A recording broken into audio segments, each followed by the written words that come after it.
Salut à chacun. Tacta à votre service pour décortiquer les événements marquants de la journée. En direct, guerre à Gaza, 5 des 6 Français à bord du navire Madeleine refusent leur expulsion et seront présentés à la justice israélienne.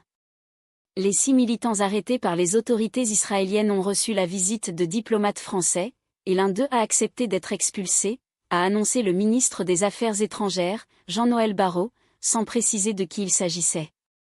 L'eurodéputé, LFI, Rima Hassan fait partie des personnes à bord, comme la militante suédoise Greta Thunberg, qui, elle, a accepté d'être expulsée. MaPrimeRénov' redémarrera le 15 septembre, annonce la ministre des Comptes publics. Le dispositif d'aide à la rénovation énergétique sera suspendu cet été pour permettre d'identifier les dossiers frauduleux, a indiqué Amélie de Montchalin, promettant une revue totale des dossiers.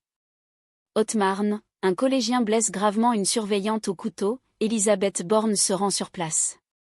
Un adolescent a gravement blessé une surveillante d'un collège ce mardi 10 juin.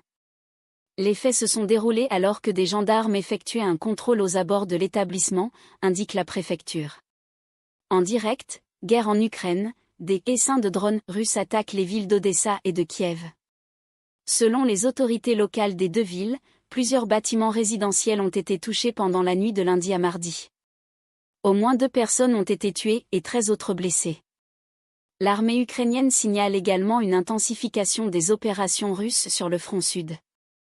Emmanuel Macron célèbre une victoire, les ONG moins enthousiastes. Le président de la République s'est félicité, lundi, de la présence d'une 60aine de chefs d'État et de gouvernement à Nice. Si des pays se sont engagés à ratifier le traité sur la haute mer, les ONG déplorent la faiblesse des avancées en matière de protection des fonds marins. Antoine Dupont en couple avec Iris Mittener, il fait un pas de plus vers elle, cette photo en dit long. Antoine Dupont et Iris Mittener sont sur leur petit nuage, et ce n'est pas le célèbre rugbyman qui dira le contraire. Ce lundi 9 juin 2025, le jeune homme a partagé des photos de son petit week-end romantique à Roland-Garros. D'ailleurs, l'un des clichés a attiré l'attention des internautes. Chez Apple, l'IA avance au ralenti. Après l'ouverture de la conférence mondiale des développeurs, WWDC, l'entreprise n'a livré aucune information sur la date de livraison de l'assistant Siri amélioré, mais a annoncé quelques fonctionnalités inédites. Une tentative délibérée de semer le désordre et le chaos, Donald Trump déploie à Los Angeles des milliers de soldats face aux manifestants.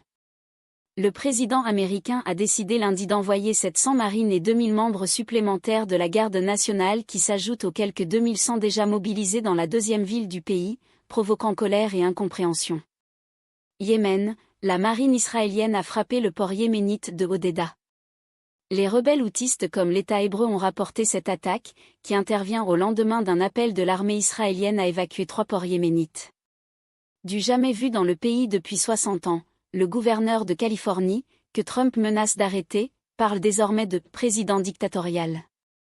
Après la garde nationale, Donald Trump a annoncé le déploiement de marines à Los Angeles. Une escalade militaire qui inquiète. Et voilà pour aujourd'hui, les loulous. Je vous souhaite une soirée aussi pétillante que votre bonne humeur. À demain pour de nouvelles aventures déjantées.